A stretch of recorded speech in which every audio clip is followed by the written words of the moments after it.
Ahoj, Leonko. Ahoj, Petruško. Ahojte, holky. Pořád tady není Roska? No my jsme se včera pohádali. Cože? A proč jste mi to včera neřekli? No, ona se naštvala na Petru. A proč? Kvůli tomu, jak ty včera řekla, že máš hnusný skin. Tak jsem jí řekla, že to bylo od ní zlé. Aha, a nejsi na mě naštvaná, že jsi mě zastala a teď se kvůli tomu nebaví tvoje BFF. Ne, to je jedno.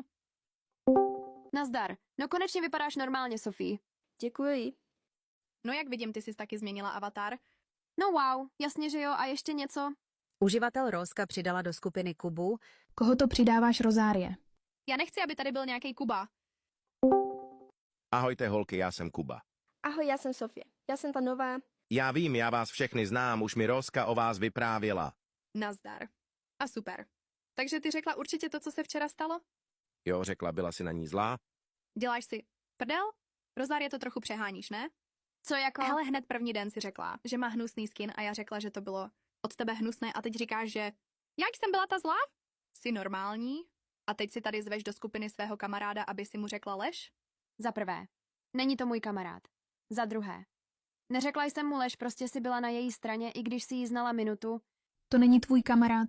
Tak kdo to je? Tvůj brácha. Haha, moc vtipný. Ona je moje holka. To jsi Petru. zposrala Petro.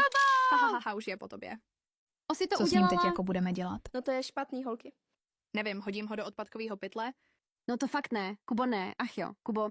Přestaň být hysterka, Rozo, a spíš jdeme vymyslet, co s ním uděláme. Tohle nefíluju. Čau. Sorry, ale já taky ne. Rozo hned dojdou. Ach jo, Kubo,